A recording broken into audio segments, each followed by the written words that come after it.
Hello everyone, target for IQ में आप सभी का स्वागत है। आज की जो हम वीडियो लेकर आए हैं ये है आपके लिए यूपी एपीओ सिलेबस से रिलेटेड है और इसमें हम बात करेंगे स्ट्रेटजी क्या होनी चाहिए। आप सभी को पता है कि यूपी एपीओ की वैकेंसी बहुत जल्द आपको यूपी में देखने के लिए मिलेगी और जिन्हें नहीं पता है वो ये जान ले कि बहुत जल्दी यूपी एपीओ में वैकेंसी आने वाली है।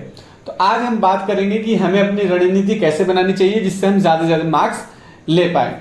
देखिए, जैसे आपको पता है कि यूपी एपीओ में दो पेपर होते हैं, एक लॉ का और एक जीएस का।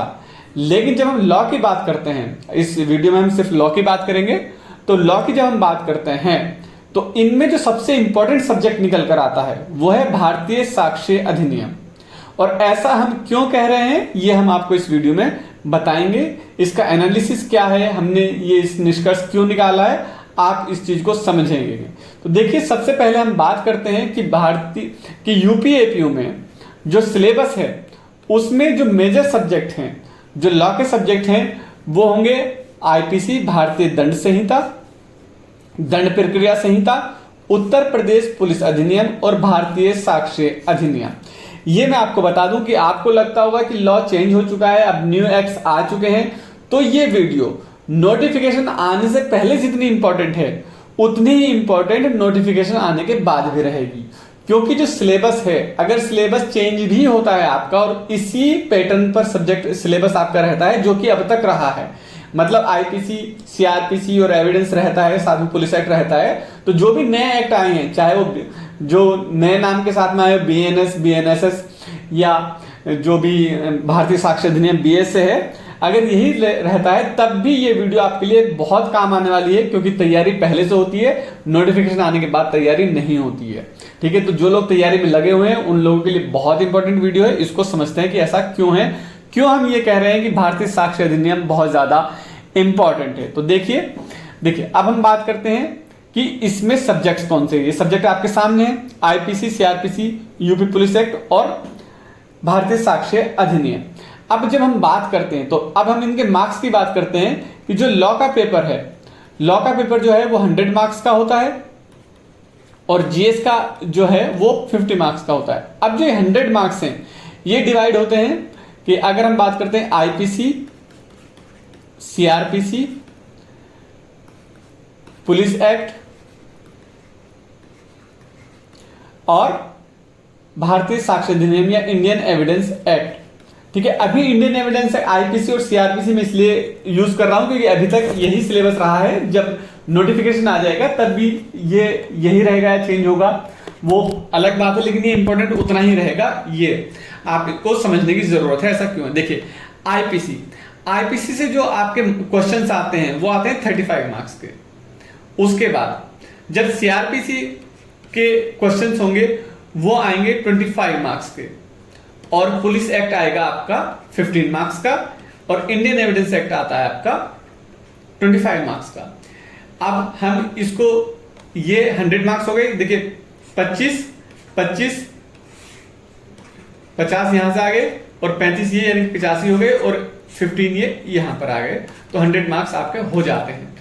अब एविडेंस एक्ट इतना इंपॉर्टेंट क्यों बन जाता है, इसको समझने की जरूरत है। देखिए, अब अगर हम इसको मार्क्स में डिवाइड करते हैं, अगर हम इनको मार्क्स में डिवाइड करते हैं तो आईपीसी से कितना आएगा 35, सीआरपीसी से 25, पुलिस एक्ट से 15 और यहां से 25।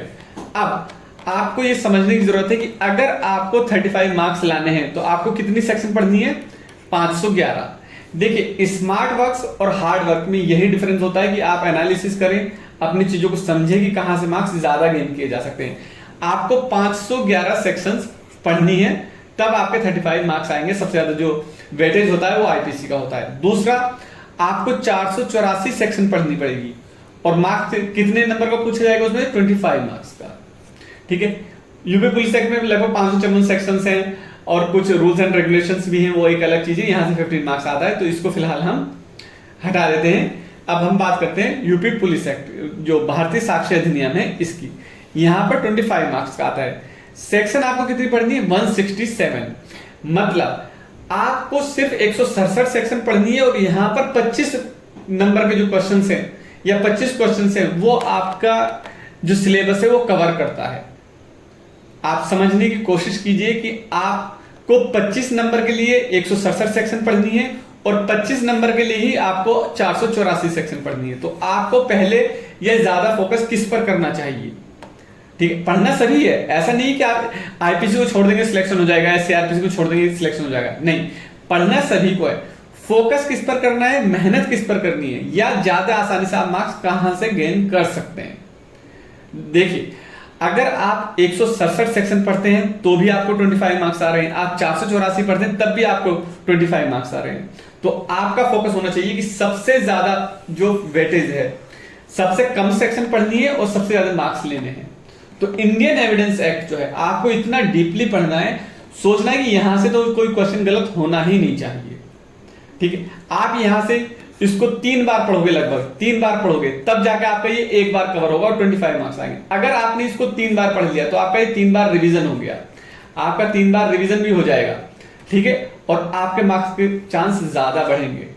ठीक है, तो आपको कोशिश करनी चाहिए कि यहां पर आपको सिर्फ 167 सेक्शन पढ़नी पड़ रही है और 25 मार्क्स आ रहे हैं। यहां 484 सेकंड पढ़ोगे तब 25 मार्क्स आ रहे हैं और यहां 511। तो आपको खुद समझना चाहिए कि आपके लिए सबसे ज्यादा इंपॉर्टेंट क्वेश्चंस हो जाते हैं इसके।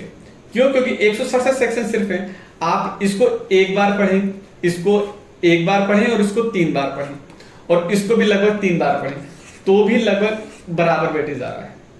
तो अगर आप इसको 3 बार पढ़ लेते हैं, रिवीजन कर लेते हैं, तो ये ज्यादा स्ट्रांग होगा आपका, इसका वेटेज ज्यादा है।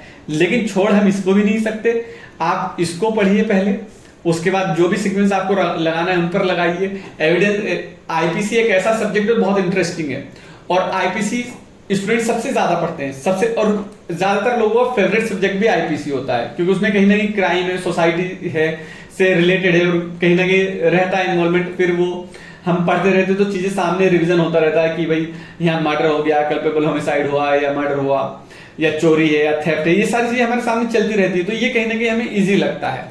तो आपको जो टारगेट करना है, पहले आप अपना जो भी आपको इजी लगे वो कर सकते हैं, लेकिन आपको मेन फोकस भारतीय साक्ष्य अधिनियम पर रखना है, जिससे कि आप ज्यादा से ज्यादा मार्क्स गेन कर पाए, जिससे आप ज्यादा से ज्यादा मार्क्स ले पाए, ये आपका फोकस होना चाहिए।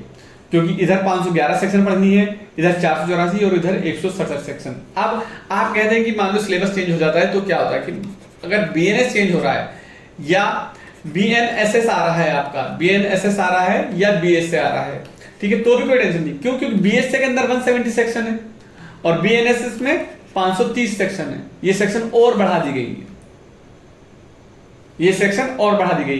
तो आपको बीएसए याद करना आसान होगा अगर हम कंपैरिजन करें बीएनएसएस से या बीएनएस से। ठीक है, इसमें 358 सेक्शन है, इसके डबल से भी ज्यादा है। और आपको पता है कि सेक्शन को जो है कंसोलिडेट कर दिया गया है, एक एक सेक्शन के अंदर 4-4, 5-5 या 8-8, 10-10 सेक्शन भी डाली गई है। ठीक है, 8-8, 10-10 सेक्शन भी एक सेक्शन में इंक्लूड कर दी गई है। तो ये देखने में भले ही 358 लग रही है, लेकिन है ये पूरी 511 ही, बल्कि और बढ़ा दी गई है। अगर आप देखोगे तो कुछ सेक्शंस को और बढ़ा दिया गया है, कुछ सेक्शन को और बढ़ा दिया गया है। वो एक वीडियो हमने बना भी रखी है, आप वो भी देख सकते हैं कौन कौन से सेक्शन बढ़ा दी गई है, आप वहां जाकर देख सकते हैं। तो अगर आपको यहां पर इतना पढ़ना है तो सबसे अच्छी जो कमांड आप कर सकते हो वो बीएसए में कर सकते हो कम टाइम में, या इसका रिवीजन आप ज्यादा कर सकते हो। लेकिन पढ़ना सभी है, क्योंकि ऐसा नहीं है कि आप एपीओ को छोड़ दोगे या एपीओ के सिलेबस में बीएनएसएस को नहीं पढ़ोगे। लेकिन 530 सेक्शन पढ़ना और 170 सेक्शन पढ़ने में ये ज्यादा आसान है। तो पहले टारगेट इसको कीजिए, इसको टारगेट करके आपके अंदर एक कॉन्फिडेंस भी आएगा कि हाँ अब मैं कर सकता हूं, अब मुझसे हो जाएगा। तो इसलिए इसको मेन टारगेट बनाकर कीजिए। पढ़ना सभी कुछ है, छोड़ना किसी को नहीं है, लेकिन देखना है कि कम पढ़कर हम ज्यादा कॉन्फिडेंस हमारा किस में आएगा। क्योंकि देखिए, जब आप एक सब्जेक्ट तैयार हो जाता है ना, जब एक सब्जेक्ट तैयार हो जाता है तब हमें भी लगता है कि हाँ भाई ये सब्जेक्ट तो मेरा हो गया, अब इसमें से कुछ भी पूछ ले, अब मुझको कोई दिक्कत नहीं होगी। प्लस हम 530 सेक्शन पढ़ते हैं उधर, और या 358 सेक्शन पढ़ते हैं, तो वहां पर कहीं ना कहीं डाउट रहता है कि इसमें थोड़ा मुश्किल पड़ सकता है, लेकिन ये तो हो जाएगा। तो कॉन्फिडेंस, एग्जाम में कॉन्फिडेंस के साथ बैठना और कॉन्फिडेंस के साथ जाना, ये जब हमारी प्रिपरेशन होती है वो कॉन्फिडेंस के साथ होती है, तो बहुत सारी चीजें हमारे उसी एटीट्यूड से जो हमारा होता है उसी से हैंडल हो जाती है। ठीक है, तो इसलिए बीएसए बहुत ज्यादा इंपॉर्टेंट है। या एविडेंस एक्ट ज्यादा इंपॉर्टेंट है, इसलिए इसको जरूर फोकस करें, इसको छोड़ने की गलती ना करें, क्योंकि 25 क्वेश्चन, एक 25% सिर्फ यहीं से आना है आपके जो लॉ के पेपर का है, तो इसको जरूर करिए। और अगर आपको इसी तरह की कोई और वीडियो लगी या आप कोई और सजेशन देना चाहते हैं तो हमें जरूर दें। तो चलिए मिलते हैं किसी और एक इंपॉर्टेंट वीडियो के साथ, तब तक के लिए धन्यवाद। जय हिंद, जय भारत।